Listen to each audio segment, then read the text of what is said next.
Sisi ndani ya mkoa wa Shinyanga hatutakubali kuletewa dawa kwa ajili ya matumizi ya binadamu ndani ya halmashauri zetu zote 6, dawa ambazo ziko chini ya muda wa miezi 12.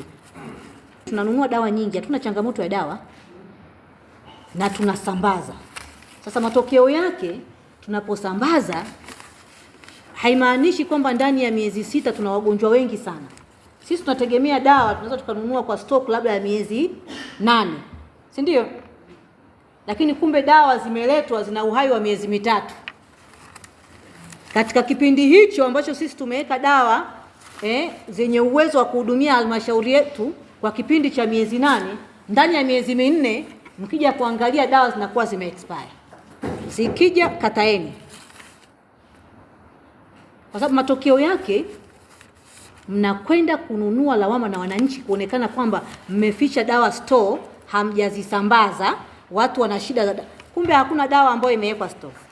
Dawa zote zimekwenda kwenye maeneo husika, zimekwenda kwenye vituo vya afya, zimekwenda kwenye zahanati, lakini nafika wakati zikianza kuangaliwa ule muda wa matumizi umeshakwisha.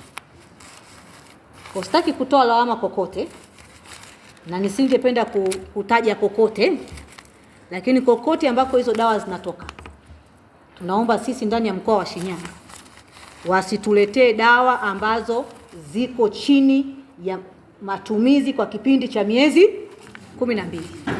Kama hamna, tumeleta maombi tunataka kununua dawa fulani, kama hamna ni bora majibu yaje kwamba hakuna, lakini sio kutuletea dawa ambazo ziko nje ya muda wa matumizi.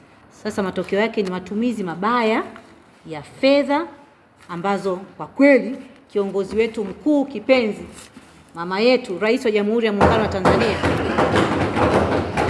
Mheshimiwa Daktari Samia Suluhu Hassan ametoa fedha kwa kuhakikisha kwamba huduma kwa wananchi inaenda kutolewa. Mheshimiwa Mkuu wa Mkoa, tunaahidi kuyatekeleza. Tunaahidi kuyafanyia kazi, na niseme tu tutayatekeleza kwa akili zetu zote, mawazo yetu yote na uwezo wetu wote ambao Mungu ametujalia. Management, endeleeni kuchapa kazi. Silaha ya ushetu pekee ambayo imetufikisha hapa ni umoja, mshikamano, upendo bila kuondoa unyenyekevu.